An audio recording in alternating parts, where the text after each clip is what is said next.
Proactive हा शब्द तुम्ही सुद्धा भरपूर वेळेस ऐकला असेल आणि हे प्रोएक्टिव्ह असणारे लोक सगळ्यांनाच खूप आवडतात हे तुम्ही सुद्धा जाणलं असणारच आहे. त्याच विरुद्ध सांग कामे लोकही असतात जे अजिबात कुणालाही आवडत नाहीत. नेमका काय फरक असतो बरं या प्रोएक्टिव्ह असणाऱ्यांमध्ये आणि सांग कामे असणाऱ्यांमध्ये?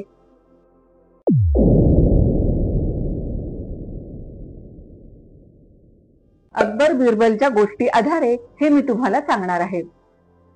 तुम्हा सर्वांना माहित असेलच, अकबर बिरबलच्या गोष्टी वाचताना तुम्ही कदाचित तेही वाचलं असेल की नेहमीच बिरबलाबद्दल खूप जणांना असूया वाटायची आणि त्यामध्येच अकबराच्या राणीचा म्हणजे बेगम साहिबाचा भाऊ सुद्धा होता आणि तो ही सतत बहिणीच्या मागे लागायचा की तू अकबराला समजावून सांग आणि बिरबलाच्या जागी मला तिथे त्यांनी घ्यावं यासाठी काहीतरी कर.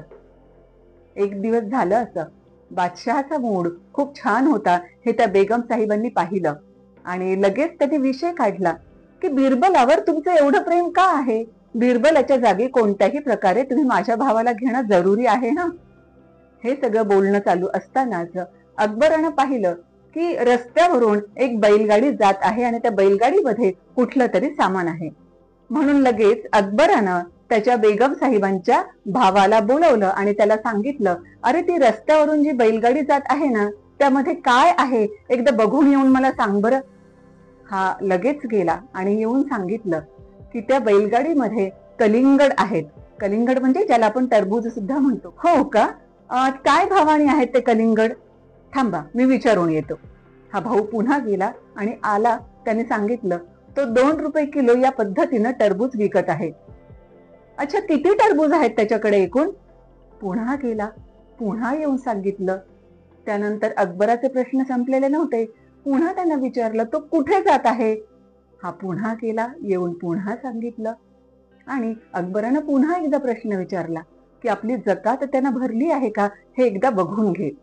हा पुन्हा गेला, परत आला, जकात भरली नाही म्हणून सांगितलं आणि अकबरानं सांगितलं, अरे मग किती जकात भरायची आहे हे कॅल्क्युलेट कर आणि त्याला जाऊन सांग की एवढी जकात भरून तुला या गावाच्या बाहेर निघता येईल म्हणून.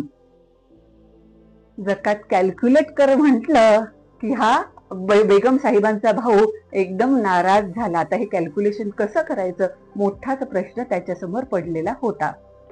आणि आता अकबरानं बिरबलाला बोलवलं आणि पहिला तोच प्रश्न विचारला, अरे ती रस्त्यावरून जी बैलगाडी जात आहे ना त्या बैलगाडीमध्ये काय आहे ते बघून येऊन मला सांग.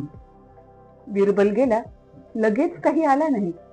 त्याला एक 2-3 मिनिट लागले. उशीर झाला या बेगम साहिबांच्या भावापेक्षा. आणि बेगम साहिबा मनातल्या मनात खुश होत होती की माझ्या भावानं प्रत्येक प्रश्नाचं उत्तर ताबडतोब जाऊन लगेच घेऊन आला आणि बिरबलाला एक साधा प्रश्न विचारला आहे तर त्याला एवढा वेळ लागत आहे. अवघ्या 2-3 मिनिटांमध्ये बिरबल परत आला आणि त्यानं सांगितलं, बादशहा ती बैलगाडी जी आहे ती रामपूरहून निघालेली आहे. त्यामध्ये 25 किलो टरबूज आहे. 2 रुपये किलो या दरानं तो टरबूजांची विक्री करतोय. मी त्याला लगेच विचारलं सुद्धा, आमची जकात भरलीस का? त्यानं नाही म्हणून सांगितली. जकात कॅल्क्युलेट करून मी त्याला तर सांगितलंच की एवढी जकात तुला पुढच्या आमच्या नाक्यावर भरावी लागेल म्हणून, पण त्या नाक्यावर सुद्धा मी निरोप दिला की ही बैलगाडी येऊन तिथे जकात भरणार आहे, त्यांच्याकडून ती भरून घ्या.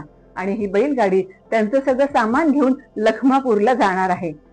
टरबूज त्यातले खूप छान होते आणि तुम्हाला टरबूज आवडतात हे मला माहित होतं, म्हणून आपला एक रक्षक मी त्याला सांगितल्यावरून 3 किलो टरबूज घेऊन सुद्धा येत आहे.